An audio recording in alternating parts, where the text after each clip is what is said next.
text, then we can translate that into multiple languages.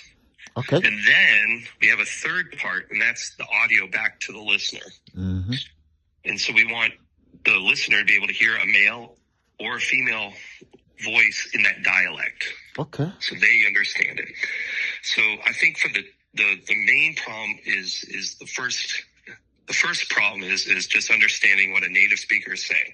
Mm-hmm. That's where I believe where we need the most help. Great. We have a team in China. There's about, I've been told there's like 200 linguists. Mm-hmm.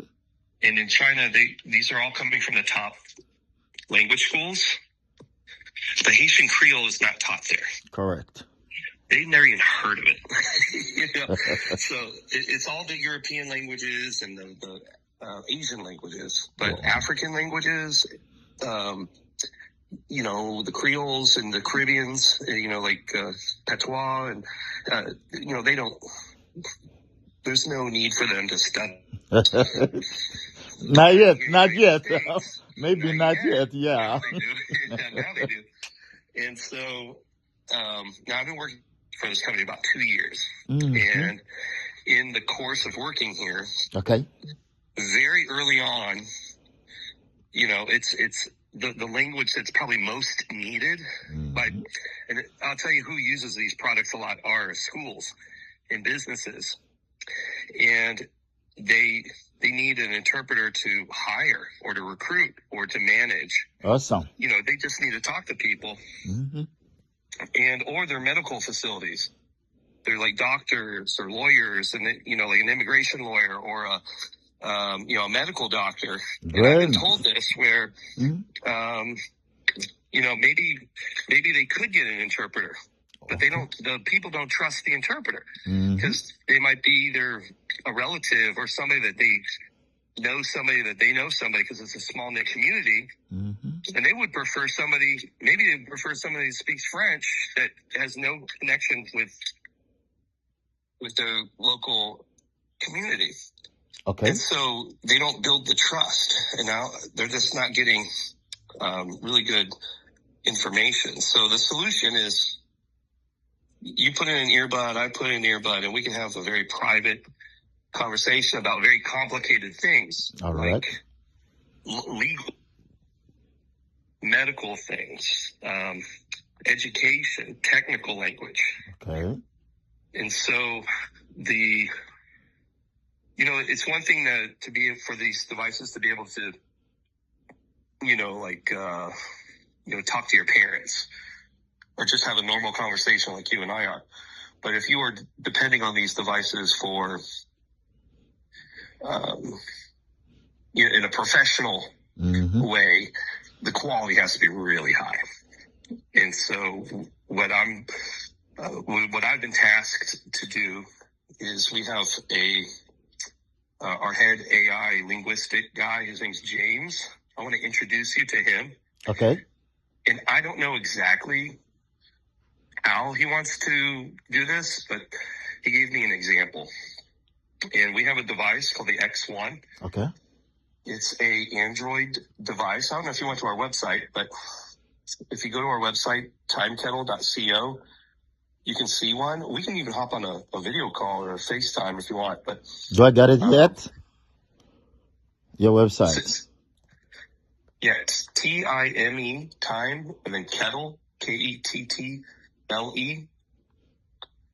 Oh, you didn't send it to me yet.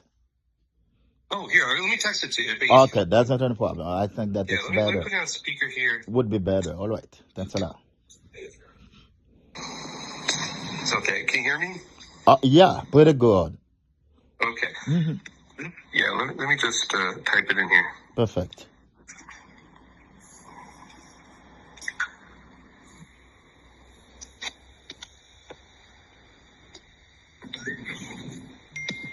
So if you click on there and go to product. Okay, great enough. I receive it.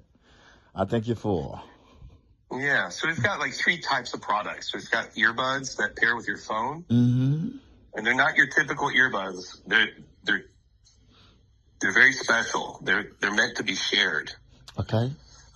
Then we have a device called the T1. It's a handheld device. It's basically like Google Translate Okay. in a cell phone, and it only does translation. Mm-hmm. It'll do photos, so like you can take photos. Mm-hmm. So if something was in Haitian Creole, I could take a photo of it and it would translate it to English. Okay. The other thing is, then we have the X1. What I've been told is what we'd probably do is send you an X1 and we'll have it. Typically, these are all encrypted, Mm-hmm. and there's no way for us to get any of the audio, but yours would be special, and you would read into it. Some, maybe you've got a book, Okay. or the dictionary, Mm-hmm. or there's something some sort of document. Could even be like the newspaper, Okay. or whatever. I don't know what's being published in Haitian Creole, but it's getting your voice print and listening to a native speaker reading it, and that will help us refine the engine so that it gets better and better over time. Mm-hmm. And then if we have some mistranslations, or if somebody's saying, "Oh, this isn't accurate" or whatever, then we have an expert. We can go, here's a transcript, Okay. and we're sending it to our Haitian Creole expert, and they can determine what went wrong, or if this person is telling the truth. Sometimes we don't know. I don't speak. So we need to have a reference here, Mm-hmm. and that's the kind of help that I'm looking for. Okay. And I've been told to look for like translators or professors or authors, people who understand language in a more than just like your average All right. person. Mm-hmm. Yeah. Mm-hmm. But I think But that doesn't necessarily need to be like a linguist or know anything about coding or anything. Yeah. I think that we need to plan in order to have a great conversation about it, because it's very important to me.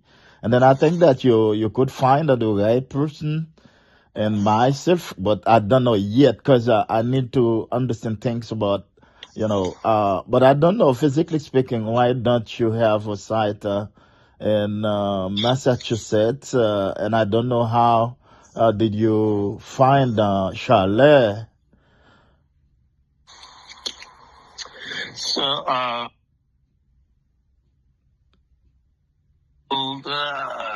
can't remember his last name. He's an author, Okay. and he reached out to us. Mm-hmm. And I said, "Hey, I'd love to, get some help." Okay. So he started giving me names Okay. of people. So, for example, he gave me this professor at Harvard Mm-hmm. who wrote a dictionary, Mm-hmm. and then someone at MIT as well. Okay. But I have yet to hear from them, and I don't want to